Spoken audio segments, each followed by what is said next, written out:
حضور اکرم صلی اللہ علیہ وسلم کے وصال کے بعد سیدنا بلال رضی اللہ عنہ مدینہ کی گلیوں میں یہ کہتے پھرتے کہ لوگوں، تم نے کہیں رسول اللہ صلی اللہ علیہ وسلم کو دیکھا ہے تو مجھے بھی دکھا دو۔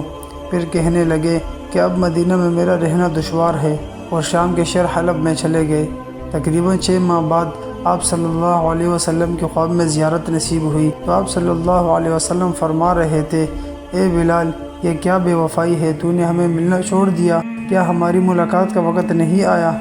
خواب سے بیدار ہوتے ہی اونٹنی پر سوار ہو کر لبیک یا رسول اللہ کہتے ہوئے مدینہ منورہ کی طرف روانہ ہو گئے۔ جب مدینہ منورہ میں داخل ہوئے تو سب سے پہلے مسجد نبوی پہنچ کر حضرت بلال رضی اللہ عنہ کی نگاہوں نے بڑی بے چینی سے آپ صلی اللہ علیہ وسلم کو ڈھونڈنا شروع کیا، کبھی مسجد میں تلاش کرتے اور کبھی حجروں میں۔ جب کہیں نہ پایا تو آپ صلی اللہ علیہ وسلم کی قبر انور پر سر رکھ کر رونا شروع کر دیا اور عرض کیا، یا رسول اللہ، آپ نے فرمایا تھا کہ آ کر مل جاؤ، غلام حلب سے ملاقات کے لیے حاضر ہوا ہے، یہ کہا اور بے ہوش ہو کر مزار پورے انور کے پاس گر پڑے۔ کافی دیر بعد ہوش آیا، اتنے میں سارے مدینہ میں یہ خبر پھیل گئی کہ مؤذن رسول حضرت بلال رضی اللہ عنہ آ گئے ہیں۔ مدینہ طیبہ کے بوڑھے، جوان، مرد، عورتیں اور بچے اکٹھا ہو کر عرض کرنے لگے کہ بلال، ایک دفعہ وہ اذان سنا دو جو محبوب صلی اللہ علیہ وسلم کے زمانے میں سناتے تھے۔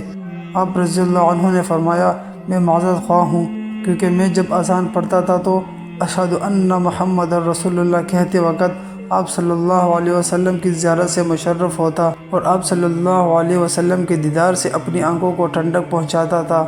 اب یہ الفاظ ادا کرتے ہوئے کسے دیکھوں گا؟ بعض صحابہ کرام رضی اللہ عنہ نے مشورہ دیا کہ حسنین کریمین رضی اللہ عنہما سے سفارش کروائی جائے، جب وہ حضرت بلال رضی اللہ عنہ کو اذان کے لیے کہیں گے تو وہ انکار نہ کر سکیں گے۔ چنانچہ امام حسین رضی اللہ عنہ نے حضرت بلال رضی اللہ عنہ کا ہاتھ پکڑ کر فرمایا، اے بلال، ہم آج آپ سے وہی اذان سننا چاہتے ہیں جو اب ہمارے نانا جان اللہ کے رسول اللہ صلی اللہ علیہ وسلم کو اس مسجد میں سناتے تھے۔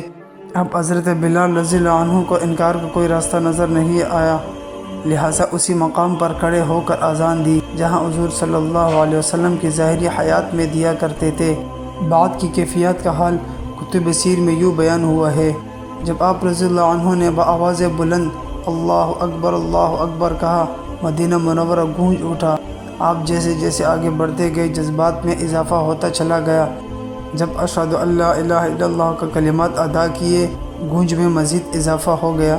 جب اشہد ان محمد رسول اللہ کے کلمات پر پہنچے تو تمام لوگ حتیٰ کہ پردہ نشین خواتین بھی گھروں سے باہر نکل کر آئے۔ رقت و گریہ زاری کا عجیب منظر تھا۔ لوگوں نے کہا، رسول اللہ صلی اللہ علیہ وسلم تشریف لے آئے ہیں۔ آپ صلی اللہ علیہ وسلم کے وصال کے بعد مدینہ منورہ میں اس دن سے زیادہ رونے والے مرد وزن نہیں دیکھے گئے۔